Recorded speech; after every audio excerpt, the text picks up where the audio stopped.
Well, hello, creatives, community, and kind folks. Welcome to the channel RPG with DBJ. I am your host, and I am, of course, surrounded by the biggest, the best, the brightest, the boldest individuals on the interwebs. Yes, that means all of you. This week, we are talking about the Entourage. Yeah, this show is a long form podcast, the only one on the internet hosted by yours truly, where we go live Monday through Friday, and we take a subject, we talk about it all week long, and we start to we break down that damn thing, and we like to talk about it all week. And of course, we subdivide it each day. So today is World Building Wednesday, and let me squirrel right off the top here a little bit from a comment, one or more comments that were made yesterday because of mechanical features. And I just want to point out something. Sometimes I'll bring up things in our chats, like we're talking about the entourage, the ensemble, the player character, or even your like big bad evil guy surrounded by this a motley crew of individuals. And I was pushing the fact of having living individuals basically become unstatted, and they just represent statistics. They have no particular stats themselves, like strength or intelligence or anything, but they represent one or more of the capabilities or resources of the player characters, and how problematic that can be. But let me point out something that already exists in the game, and we've created our own problems around it, and allowing human or humanoid individuals, sentient beings, to act simply as a capability of a player character already works. So I'm going to bring up the idea of players having pets, familiars, mounts, those kind of things, right? And using 5th edition Dungeons and Dragons and any other game out there, there's always this problem of, hey, I want to have my survivalist character with a pet wolf. And then we have this awkward balance of giving the player character the capability of having this wolf and making that, like, the character and the wolf themselves together are just as capable as another person who's got magic and another person's got a sword and a shield or whatnot.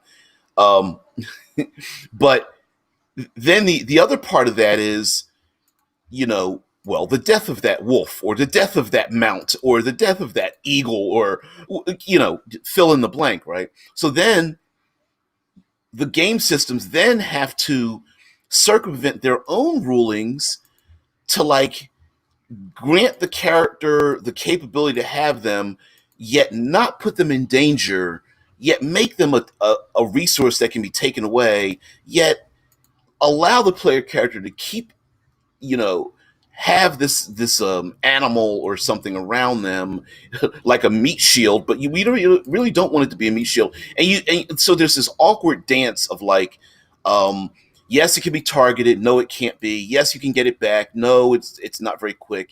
Yes, it can go into battle with you, but no, it can't be as whatever. And right, and you get this awkward thing. And one truism of Dungeons and Dragons or any role playing game is, if you stat it, they will kill it. And if it's on the player side, rest assured there are going to be dungeon masters out there who are more than likely ready to want to kill your mount, your pet, or something like that. And so I contend that, like, why bother, right? Like, I get that the meta of it would be, like, if I had a cadre of soldiers around my player character in battle, and they just represent hit point, like they're just representative of hit point meat shields, sure. The meta of it is like, well, why aren't they as effective in battle with you? Like, why can't you send them on missions? Why can't they tie ropes or blah, blah, blah? Like, why aren't they doing these other things? But it's like, well, do we? How many dungeon masters out there really put statistics down for every NPC? We don't. I want to go find a sage or a healer. Do we stat out the healer? No. We just look in the book or something and like roll some dice. Okay. Yeah, you find a healer. They want 87 gold pieces, right? Eh, same that's the same concept. So hard segue. What the hell does that have to do with anything we're talking about today? Well, we're going to world build, and in World Building Wednesday, we will design a setting in which whatever subject we're talking about during the week is the main focus of our setting. And so I thought we would start large and then go small. And this is I think this idea of an entourage, an ensemble around someone is a little bit more realistic in our own world than we like to think. So um, I'm imagining in this world, let me start off this world. I'm imagining this world that status, power, um, prestige, money, opportunities only exist if you are able to gather around you individuals who represent the thing that's important in the world. Um, and it's kind of a chicken and an egg um, thing here. So, for example, let's imagine let's go very traditional um, Euro nobility. And while nobility has existed forever around the world, let's just go with that. So you have this king or noble family. There's a throne, an empty throne. Yes, we can make references to Game of Thrones simply because Game of Thrones make references to real history. But and more often than not in our own human history, when there was an empty throne, there has been lots of contention as to who gets to sit on a throne. It's not usually just like, oh, male king's dead, oldest male heir takes throne, right? Sure, it has happened, but then there's been lots of contention. Does the wife, the queen, take control? Maybe it's the second son. Maybe it's somebody else who's a bastard child or whatever, and so on and so forth. So in those rare instances, it's not really about who gets to sit. Like, it's not physically like, oh, I'm going to go sit on the throne. What ends up happening is you need to legitimize your thronage. So what happens? Someone goes over to the local church because they are representative of faith, and they try to persuade diplomat um, the local clergy, through bribery, intimidation, quid pro quos, um, begging, whatever the case may be, to get an agent, get the church agency to say, yes, this person should be on the throne. They are the legitimate heir to the throne. And then what happens? An agent of the church starts hanging around all the time because you made promises, right? And yeah, we want to be there when you sit on that throne. What's my cut? And then what happens from there? Then they move over to a number of local kingdoms, and they're like, I should sit on the throne. What do you think? And they're like, you're a bit of a doofus. You're kind of a knucklehead. you're yeah, you go sit on the throne because anybody smarter and more capable than me, I would not legitimize. So I'm going to say that, yeah, you can sit there. Now, of course, they may not say that in your face, but yeah. All right. And then and you take this on and on and on. Let's bring it into a modern context. Let's get it very modern. Um, Very often, like here in the States in our political system, lots of yes, as a politician, first you got to start off with getting enough. You have to have a petition to get your name on a ballot. So what happens? A lot of commoners walk around with a clipboard saying, "Hey, could you sign this petition to get my specific politician on the ballot?" Well, what that means that they have to start out with, "Could you please help me to become popular enough to be recognized as an individual that should be there?" Right? It's not just a matter of, Hey, I'm going to fill out this paperwork at the local library. I mean, sure, there are smaller communities where that works, but then there's others that are like, I don't know you. Why should I? Why should I even bother with putting your name on it? Oh, these other people are surrounding you, helping you out, i.e., an entourage, right? And then after that happens, what does a politician do? They go to all the largest factions: police, fire, teachers, um, what are some other unions? Any kind of like manual labor factory style union. They Clergy is another thing, and faith, that's a big thing as well. The the last remnants sometimes of the last political system, and you try to collect those individuals and surround yourself with them. Like, hey, here's a photograph of me having my hand held up by this other politician. See how important I am? Yep. Like your LDM says, they approach the merchants guilds who actually run the whole place. Yeah. Kingmakers, right? So I'm picturing in this setting, it's all about kingmakers. Like you said, the merchants guilds, CEOs and famous people, right? Entertainment industry hold up the kings, and despite the fact that the king, and not necessarily kings, but whichever governmental institution represents what the public considers the highest rank, they need a foundation underneath them. They need that entourage, that ensemble cast of individuals, who might be anything from like spies to lobbyists to mentors to whatever, that are surrounding them, who act as agents of these other individuals, like the merchants guilds. Maybe the top levels of the merchants guilds aren't there, but the money man is, right. An agent sent by the merchants starts to hang around the top levels of nobility, as if to tell the public, oh, we're in league with them, but we're also keeping an eye on them as well. Yep. Cameron says they tout to the military that they will treat them better. Oh, military. How? Thank you. How could I forget that? Everybody wants to be best friends with the military. You gotta be, especially, well, not just now, but every period of time in the past, right? Who has the weapons? Who has the manpower to kill everyone that opposes you? Yeah. Yeah, Jarl DM says at least in the late stage capitalism they do. Yeah, only in America. Yeah, only. You think only? We like to export our political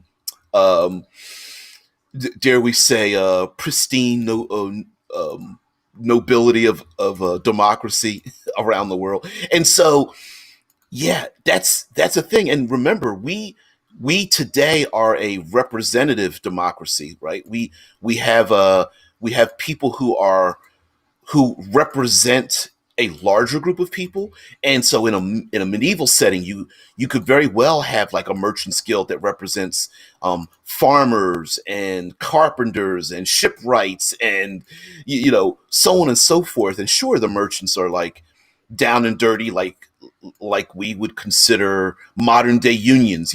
They've got dirty hands. Like imagine like the dwarves. They're digging in the mountain, they're getting all the ore out, and even the highest level dwarf has got his hands dirty and is like, damn nobles always coming here kissing ass, and the people are all pissed off at him. And of course, it's all smiles on the surface, but it's all like mean and backstabbing underneath it all. But they're like, okay, elves want us to keep in power.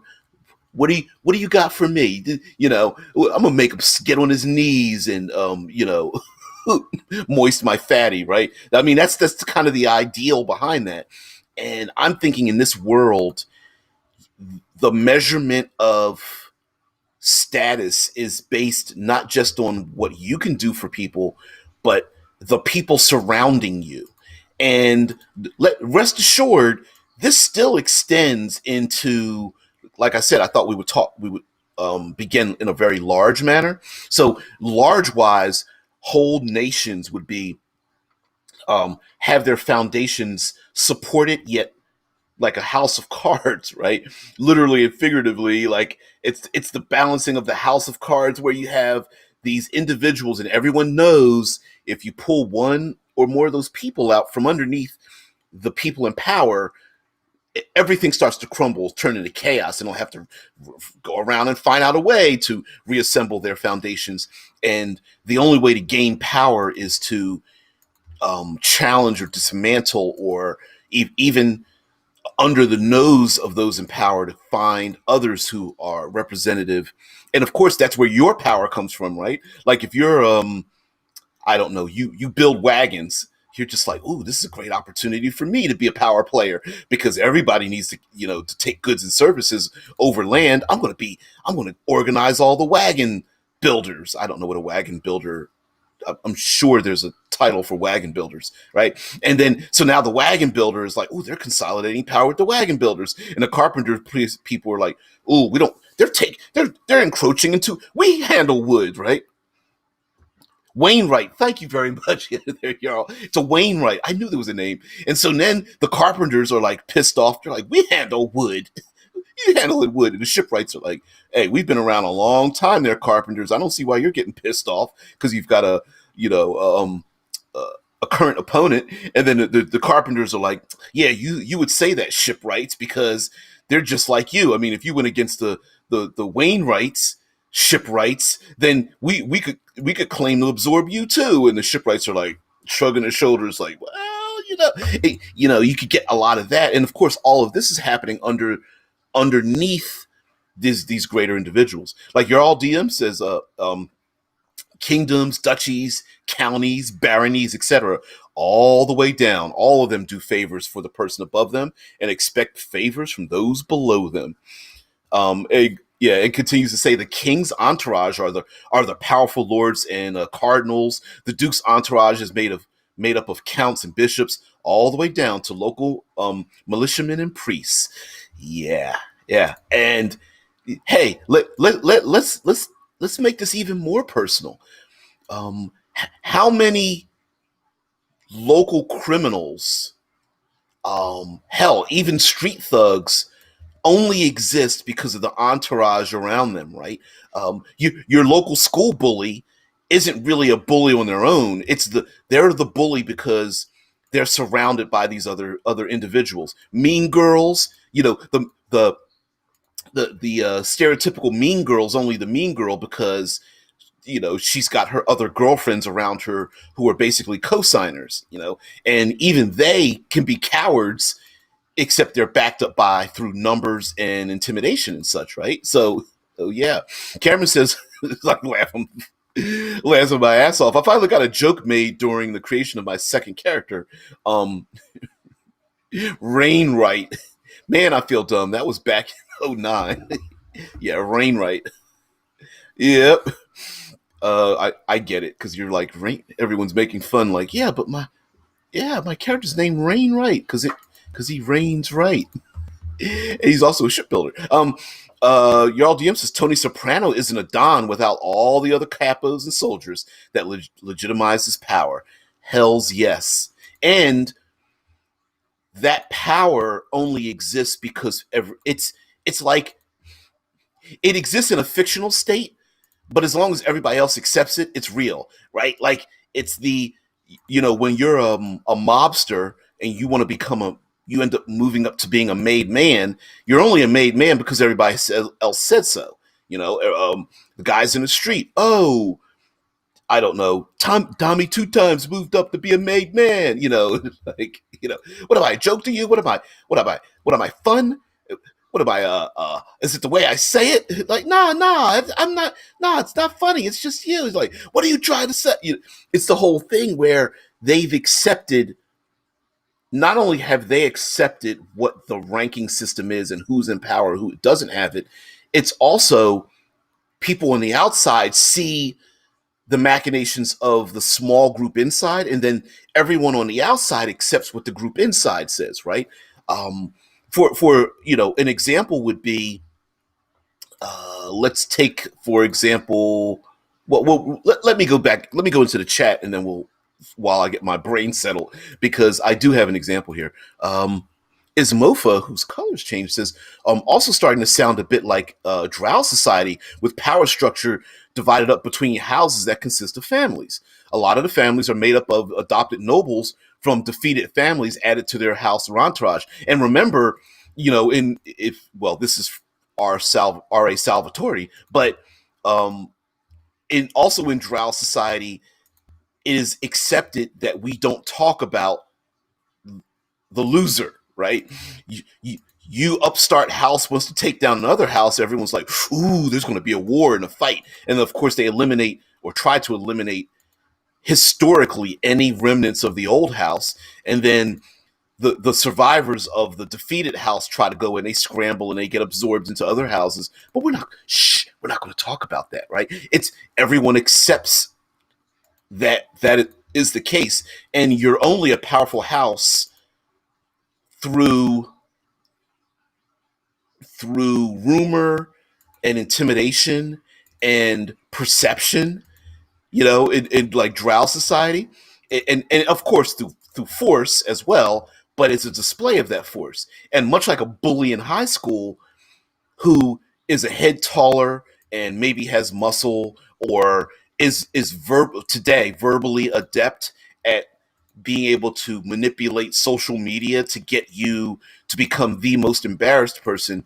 Sometimes it's the threat of the power rather than the power itself, and that threat only happens because the joke made on you could spread where everyone laughs because this person is very adroit at getting their manipulative moments out there into the public, right? And so the threat is, oh man, this person's going to make fun of me and make some kind of silly meme of me, or they somehow found a picture of me while I was getting undressed in a locker room, and they're going to threaten to send that out there. I better be careful, and what happens is a lot of times, especially with like criminal organizations or gangs or all that kind of stuff, the entourage acts as the clenched fists of the person in power, and they go out and start to cause all kinds of havoc for that individual as well. So I'm seeing a system where it's not the lich. Yes, the powerful lich is a problem, but if everybody just it ended up fighting the lich, there's no way the lich will live. Yeah, a lot of people will die. There'll be a lot of destruction. But if everybody was just like the lich's got to go, right? There's no problem in that, right? The lich either has to run or whatever. But maybe it's the lich's the evil lick. I know some people pronounce it lick. The lich's entourage are members of like the faith and faith or clergy. They're members of government. They're members of industry. They are, faction leaders and stuff. And it's like, ooh, yeah, we're not going to be able to fight the lich because, they have their hands in military and law enforcement and all that kind of stuff. The courts and hell, literally the sages that discover magical treaties and all that kind of business. Yeah, Jarl DM says the power of a ruler is upheld because everyone believes it. There isn't any literal power there. It's all social agreement. Yeah, that's where my mind is first coming to. So I thought we would build off of that. Cameron says that character ended up becoming the mayor of a town. We thought it was going to be a town management game and that we were all just some big power. We designated everything to townsfolk and allies, and DM hated it. Yeah. Don't be careful about turning your games into like socioeconomic political structures. DM's like, I thought you'd be going in dungeons and killing things, and everyone's like, I think I'm going to be an investment banker or something like that. You're like, what? This is an investment banking, the role playing game. Jarl DM says Tony Soprano isn't out there doing hits himself. The actual leader is usually insulated from the physical acts that enforce their power, right? And let's be honest, power. Listen, the ultimate dream of everyone is to sit back and not have to do anything to gain everything, right? There's this ratio of like I know many of you are not or can't see my hands, but there's this upper ratio where one of my hands is rising up in the air and the other hand is going low, where you want your output to go up and your input, the work you have, to go down lower, right? And we even make fun of the fact of like we make fun of just before we went live, I was talking about hurricanes and tornadoes in the states, United States, and having whatever. But the funny thing we like to make fun of here, and especially around the world for weathermen and weather individuals, is it's the only job where you can be wrong and still keep your job, right? And we make fun of like CEOs, like, man, I wish I could get fired for $100 million for doing a bad job, you know, running a major multi-billion or even $1 trillion corporation or something. Fire me for a couple $100 million. I don't care. Players in sporting events, that happens with players and coaches and management and stuff. We're letting you out of your contract. Here's your other $8 million left on your contract, and we're all scratching our heads like, please fire me for that.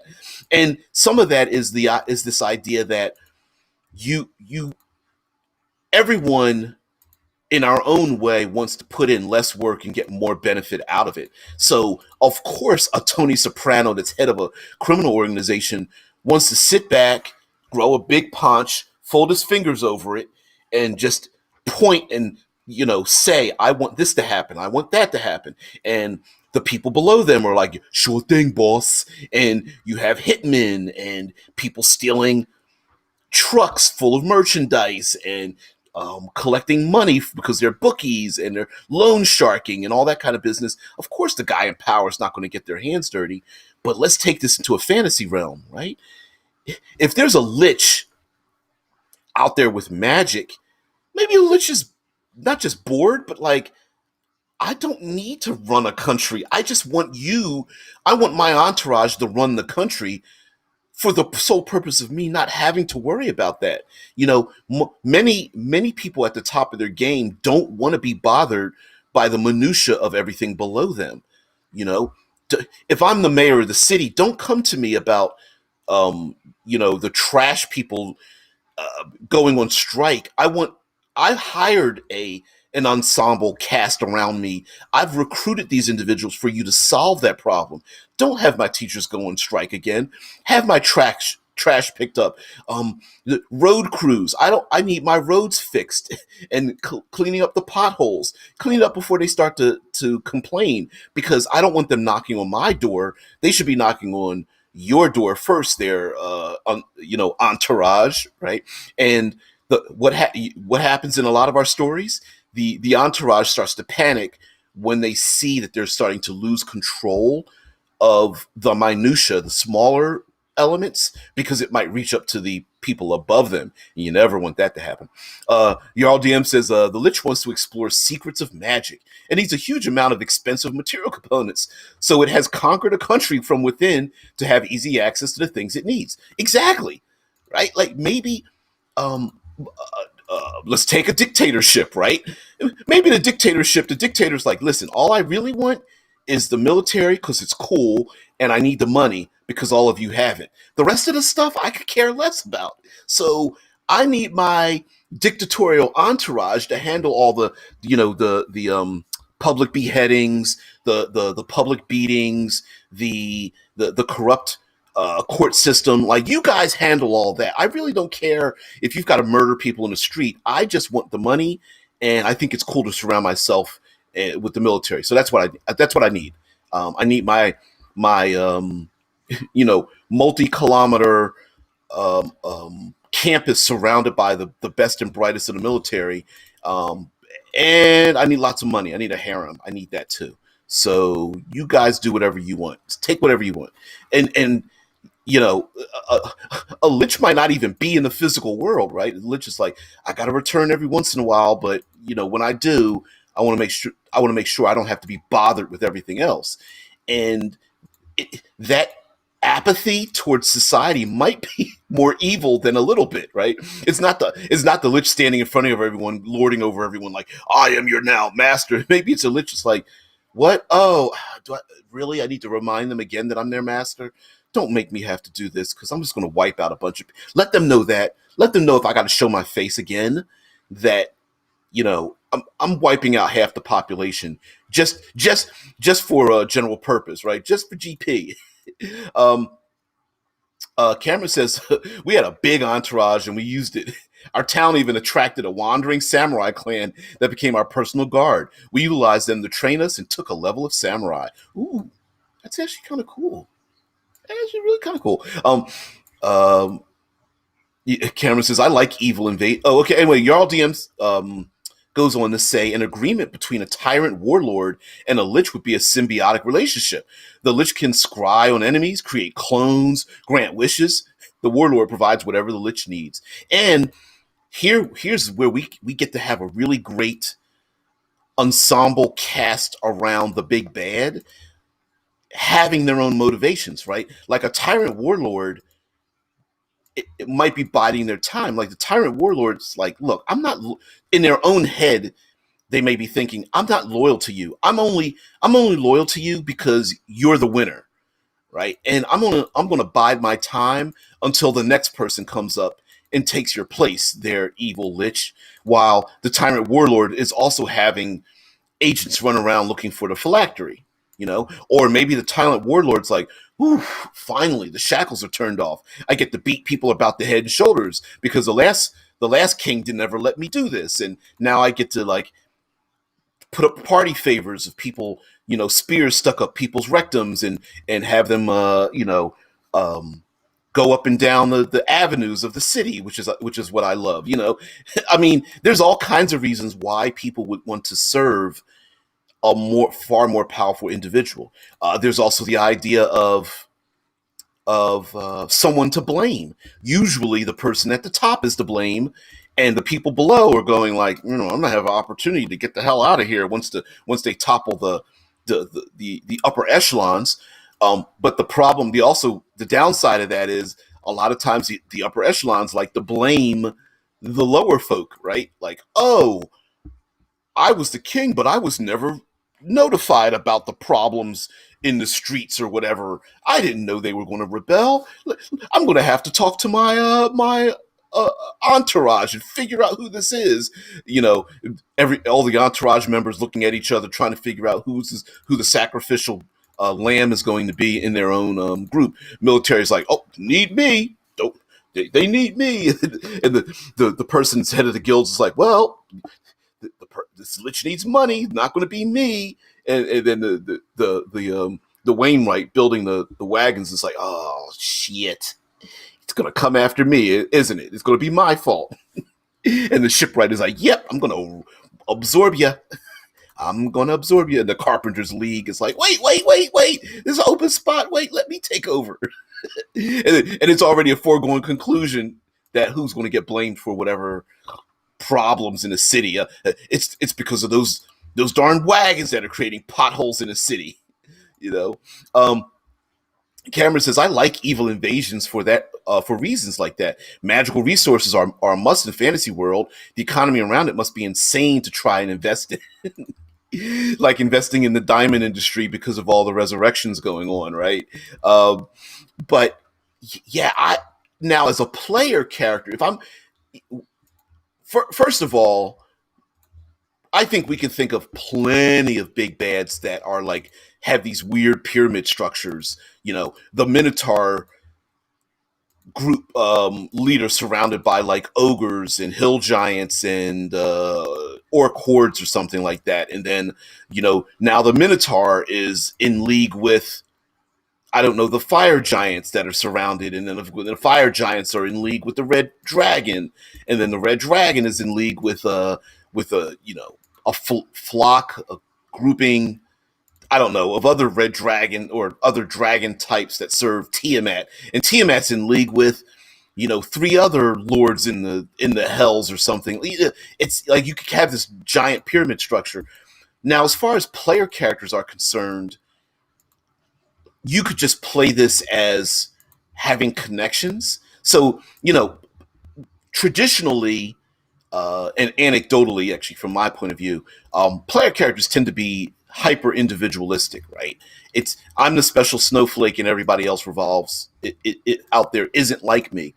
But maybe in this world, it's necessary to have multiple connections, um, multiple public connections with other organizations or people or individuals or what have you, for the sole purpose of having some kind of like respect or honor, or this is the only way to earn a living in this world, that you have to be connected with one or more of these other larger factions, to be recognized as a legitimate citizen, you know? Your RDM says, if we think about entourages for normal bad guys, goblins and such, it might be a giant as leader with an entourage of a goblin shaman, a bugbear spy master, an orcish warlord. Oh, hell yeah. Hell's yes. Right? And the this motley crew around them, I think we have a perfect excuse now to not have like, oh, it's a vampire, so they must always be surrounded by undead. Like, no, not at all, right? We can now, sure, bugbears, orcs, goblins kind of like fall into the same realm, but we could we could do the same thing with other things, right? Like, so Yuan Ti, it's the four-armed reptilian creatures or something, might be surrounded by dragonborn, lizardmen, naga. What's some other lizard-like things out there? Whatever, young dragons, like you could pick a cornucopia, um, a veritable potpourri of agents that are around the characters, and like your all DM is mentioning, yeah, troglodytes, the smelly ones. Yeah, haven't seen a troglodyte in a while. You might even put in a Sahogan. I'm butchering the pronunciation of that. You could throw some of them in there, like, and then by throwing in this this randomized, nearly not nearly randomized, but like these different individuals, like y'all DMs bring up like a bugbear spy master, an orcish warlord, or goblin shamans. Now the interaction with the player characters could be quite different. So maybe it starts out with spies that are hanging around, spying on the player characters, and the player characters are like, everywhere we go, there's like somebody on a rooftop or in the trees or hiding in the bushes or on a rocky ledge or something. We need to go after them. And maybe the bugbear themselves is the spy master who has other spies that aren't bugbears. Maybe there's one or two harpies and a gargoyle and a random, I don't know, um, pixie or something, or what's a pretty evil fey creature or something. Maybe maybe the bugbear has like cultivated them together, as like spies and assassins and whatnot. And then maybe the orcish warlord has trained a cadre of like specialized warriors, or maybe is a member or loyal to a member of like bounty hunters or something. Let's go back to Star Wars. Darth Vader technically is a member of the entourage of the Emperor, with the Emperor surrounded by other people like members of the military, et cetera, et cetera. And then so what happens? Darth Vader gathers bounty hunters, and they've all had different members and outlooks and things like that, right? Of course, this was put together due to a little bit of a we need to think outside the box to solve the situation, which is a perfect excuse for a bad guy when the PCs are having more and more successes. Maybe the bad guy is like, look, I can't trust my own people. I need to go outside and gather a number of other individuals. Or maybe a member of the entourage of the bad guy is like, hey, boss, we needs to look outside the box, and I got a great idea. I know a guy who knows a guy who says he knows some bounty hunters, some mercenaries. You know what I mean? Like, it could very much be that way.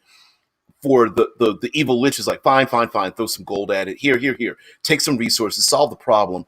Don't let me have to hear about these upstarts again. And they've moved into tier 2 territory, and now the lich is like, really? because I'm in the middle of like doing a ritual that's going to take me a year and a day to finish, and you knock on my door. Um, Now, an entourage doesn't necessarily need to be. Let's say we move up from normalcy into like the arcane. Who's to say someone can't be surrounded by spirits and ghosts and avatars of divinities and elemental creatures and powers and things like um, someone surrounded by agents from the future and the past. I'm trying to think of some, I'm trying to come up with some other ideas. Sentient constructs and that living spells. Boy, I I'm really stretching here, but you get my point, right?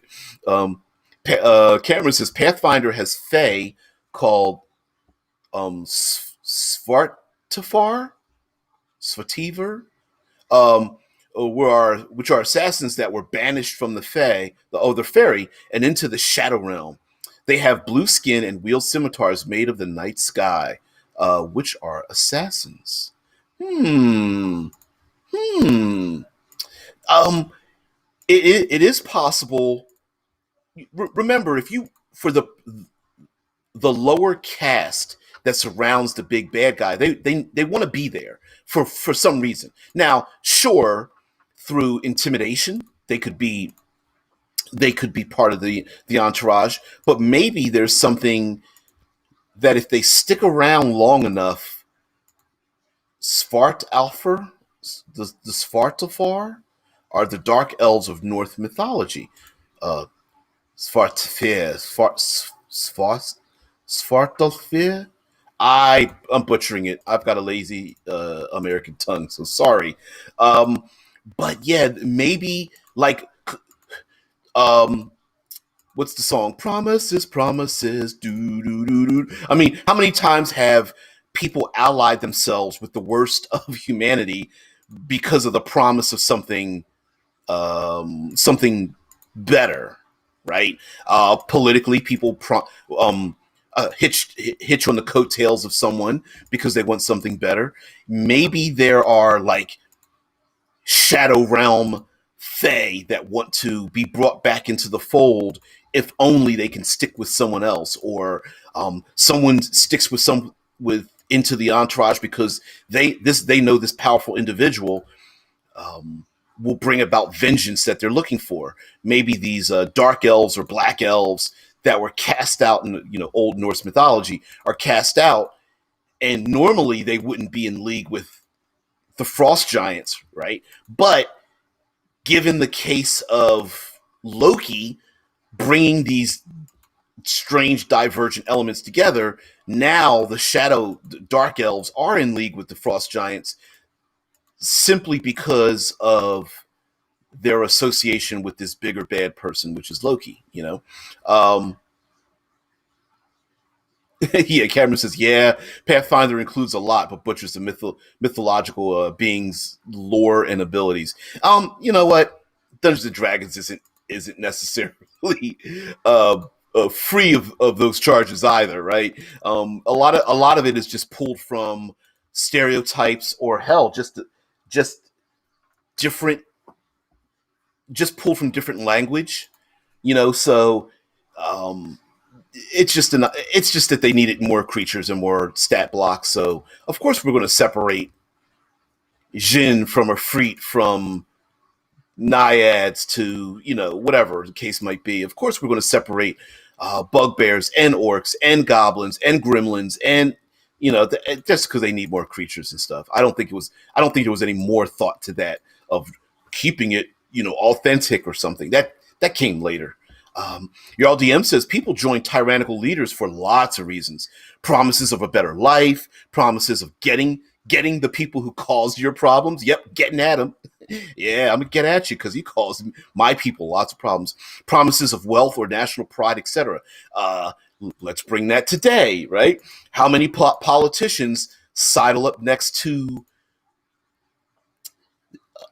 they ignore the terrible things other people have done because they need the group or the people in question. You know, it's why in ghettos and low income locations, they there is a acceptance of the bad things done by the people in their community, right? You know, from the outside, everyone's like, well, I don't understand. Like, how could you hate the cops and yet not say anything about the criminals? And the people living in the community are like, listen, we hate the cops because literally our taxpayer dollars are beating us about the head and shoulders.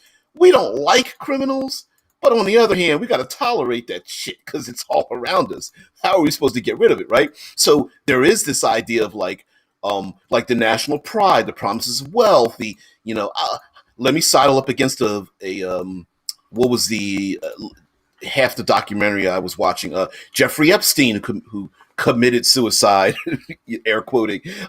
This guy had an island dedicated to pedophilia, and how many politicians and rich ass bastards were hanging around with this rich dude because we're just going to look the other way because I'm not a pedophile, but getting you know uh, body massages by 14-year-old girls, I'm going to look the other way because I mean it's not my private island, right? It's that kind of stuff, and how often we more and more look the other way, or rationalize our reason for looking the other way, or um, getting into trying to move up the power ladder means that we are exposed to like the evil machinations of what's going on. And could you imagine like the how many squires wanted to become a knight, especially like think of Game of Thrones, right? How many innocent young kids in that world, hey, I'm 10 years old, I can't wait to turn 12 to get my own sword and move up to become a knight. And then you find out more and more how corrupt and brutal and apathetic even the or sadistic the upper echelons are. And yet you're like, man, it's a silver plated knight, this is all tarnished. And then you get the hound who's just like, yeah, I've seen it all, and you guys suck. Yeah, knights and armor and pride and all that kind of stuff. You guys are liars.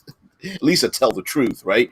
You get a lot of that where you people from the outside don't understand the compromises made, and then of course, again, here we are with these aren't rules; these are just behaviors accepted by everyone else.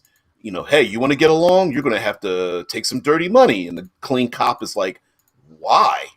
I I don't want to take dirty money and I don't want to compromise my morals. And everyone else around them is like, well, the rest of us are, so you better. You know, yeah. Your all DM says, yeah, you're told your whole life, uh, knights are beacons of chivalry, but actually they're just highly trained professional killers. Yeah, yeah, yeah. Hell, we in our own life, there are people that are put on pedestals until we find out that, yeah, they're just regular people. Or matter of fact, they're even worse than regular people. They're easily corruptible. We actually tend to do that to ourselves, and then that's how it's the chicken and the egg thing, right? Like, um, is a is the head of the guilds, were they placed there by us to speak for our lowly guild membership, or as members of a guild did the head of the guilds place themselves in power and convince everyone else you need someone in power to represent all the guilds, right? Like, did was this a natural formation, or did this individual surreptitiously usurp power to, oh, I know what I'm going to do. I'm going to organize all the guilds together and I'll be at the head of that guild because, and when they all ask, well, why should you be in power? I'm going to explain to them, well, you need me here to watch out for the other guild members. And they're like, yeah, you know what? You're right. Um, that's how espionage and spies still exist, right? Even secret police still in a community where, no, I don't want spies spying on me, but hell yeah, I want them spying on everybody else. Um, for their thing. So the spy always has work. It's the drow, going back to Ismofa's comment about the drow society. What is it? Yarlaxle or Jarlaxle is the lone independent male in a matriarchal society of backstabbing who just so happens to be the black marketeer. And why is there an accepted black marketeer? Well, because everybody else who uses the black marketeer is wrong. You're breaking the rules. But we sure as hell need to use a back channel black marketeer mercenary group to bolster our forces. Of course, um, it's the blow off valve of society. Of course, you need a ghetto. You need a low income location. Of course, you need crime. It's not because people think that. It's not because people say to themselves, "We need crime." What they need is a place to put it all, so you can have a place where there isn't any of it. Right? When you have homeless living in a neighborhood, the upper crust needs you to take those homeless out of their neighborhoods and put them somewhere. And if every neighborhood is equal, then you're going to have equal sprinklings of like destruction, property damage, theft, robberies, other kinds of crimes sprinkled evenly all over the place. And people don't want it spread evenly. You need a place to dump all that stuff, like trash, basically. So, of course, what happens? You need a red light district. You need a place for the blow off valve. And guess what?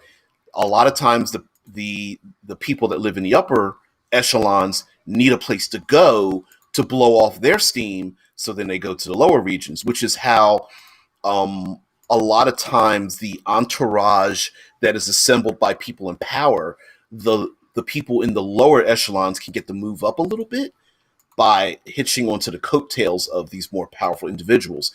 Maybe bringing to light, like, you need me to keep this under control. You need me as a organized mobster, as a in the government or attached to the government, either publicly or behind the scenes, because I'm the person that can control the homeless and the crime and the unsavory elements of society, as long as you accommodate what my wishes are.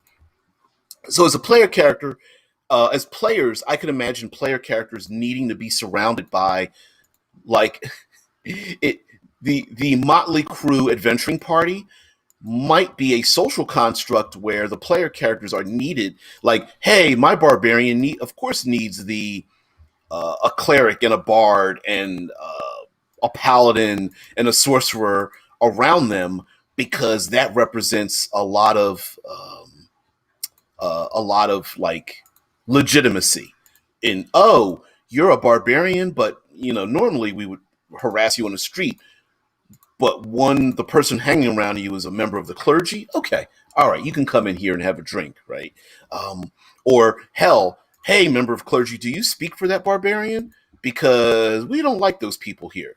Like, yeah, I speak for them because I'm a member of the clergy. And then the stress comes in when a member of the clergy goes to that cleric and it's like, you realize we don't sidle up against barbarians, right? What's going on here? You need to let us know what's going on.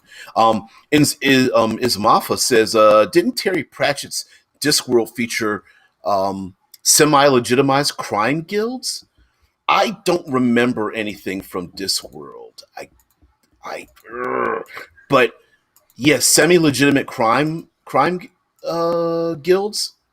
Why wouldn't that be a thing? Or why couldn't you make that a thing?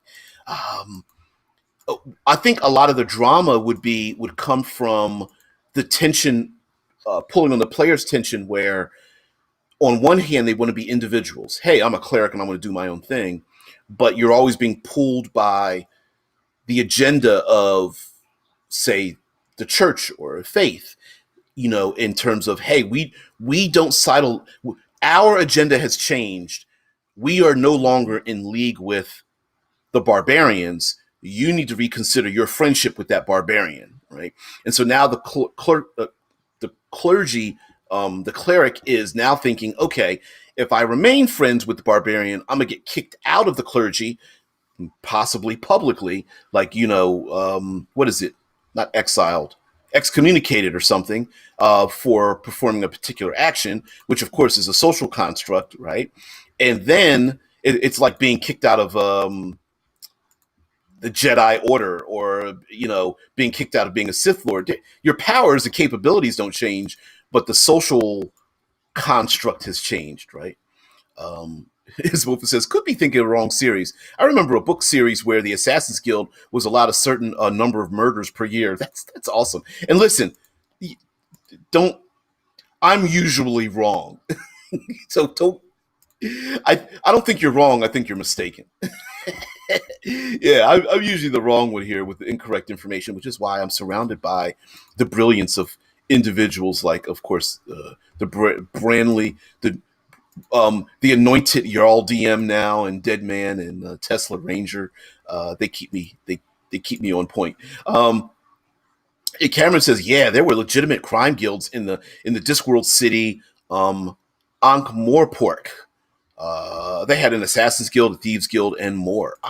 See? And if I'm not mistaken, the United States made deals with the American mob, and even during Japan's occupation, made deals with the Yakuza, if I'm not mistaken. Your Altea's like, king of the chat, lord of the blue wrench. I am lord of the blue wrench. Allow me to beat you about the head and shoulders. All shall love me as Maud and despair. You feeble fools. Yeah, right. But listen, taking that sarcasm, you know what? People are funny. How we take any social encounter anywhere. take any social encounter anywhere, and someone will try to snatch the golden ring out of it. It's the coworker who handles the coffee, and they're the king of the coffee, and no one else is allowed to touch the coffee maker because they're the king of the coffee. It's the I don't know, the teacher that brings in the colored pencil and notebooks for their students, and they're known for bringing in their colored books and pencils and stuff like that. It's sometimes people try to snatch a level of, like, they're like creating their own social economy by hell, in fandom. Fandom's pretty terrible about that. Like, when it comes to music, I have these 18 unreleased songs by this famous person that's a great musician. I bet you don't have it. You're not much of a fan. Gatekeeping is a way of that. You're not as much of a fill in the blank, right? Star Wars, Star Trek, Game of Thrones fan, blah blah blah, a fan of DC, Marvel, whatever. You're not as much of a fan because I know everything and you don't. Hell, we got gatekeepers in the in the RPG community. I've like the one person puts out something about wheelchairs and everyone's like, you need to keep your social justice and your embracing of other people and diversity crap out of my game, right? It's like, really, dude? Like, really? Like, listen to what you're saying. I don't want people who are blind or deaf or in wheelchairs or have disabilities playing my game in my world. You're like, what? Yeah, that's a good thing. That camera's like, gatekeepers. Yeah, you're like, wait a minute. It's cool you don't want that at your table, but don't. That's like protesting in front of an ice cream shop. Like, keep that chocolate away from my vanilla ice cream. Damn sprinkles. Down with sprinkles. I hate sprinkles and no one should have sprinkles. Marching with a big sign because you don't want sprinkles around. Like, really? Like, you could just, like, I don't know, keep the comments to yourself and not include it. How many times have I seen this? Every time they pick a person of color to play a certain person in some kind of movie or TV show or something, everybody's all in an uproar. Or piece of art shows up in a book, and everyone's just like, Destruction. Karen's like, God hates sprinkles. Hey, listen. Um, less than 7 degrees of separation till it gets to that part, right? What, you like sprinkles? God hates you. Looking at halfway, looking at the ice cream cone, like, I'm so sorry. Oh man, yeah, we as a geeky fandom, like we take things far too far. Death threats to a person who's in a wheelchair. You know, what was it? Star Wars. Death threats to an Asian woman who was hired to portray a particular character, and oh, I don't know, read lines and portrayed that character because that was her job, and you're like sending out death threats to these people. Um, let's see, uh, Jeffrey Wright playing Commissioner Gordon, Michael B. Jordan playing uh, Johnny Storm, you know, the Captain America's shield given over to, given over to Falcon. I can't remember his name, but anyway, and it goes on and on and on and on. It's just like really, people were in an uproar when it was. Remember, you guys remember first edition Pathfinder when it first came out, and they had artwork made, and it was a black woman with cornrows, and she represented a paladin. Anybody remember the uproar about that? Yeah, you don't. No one's going to remember the hate that was put out when that happened. But yeah, and did the world fall apart? No, but you know, gatekeepers and stuff. It's like, wow, people rationalize a whole bunch of shit. This is a good positive note to end the show on that. Anyway, entourages and people speaking in ears and all that kind of business is a pretty terrible thing, and which makes a great thing for us to build our stories around and our role play elements. So, guys, thank you very much. Please like, share, subscribe. Spread the word of the channel. I really appreciate you guys just being part of the show. Please check out Your All DM's channel and everything that the Your All DM Lloyd Collins has created over there on his side of the pond. By the way, guys, tomorrow is Third Pillar Thursday, where we get to talk about the third pillar of exploration and how an entourage is going to fit in that. Honestly, I don't even know yet. So please stop by for that. And everyone, have a great day. I will see you later. Thank you very much for watching. Thank you very much. Guys, see you later. Here comes the red and white lines. Bye.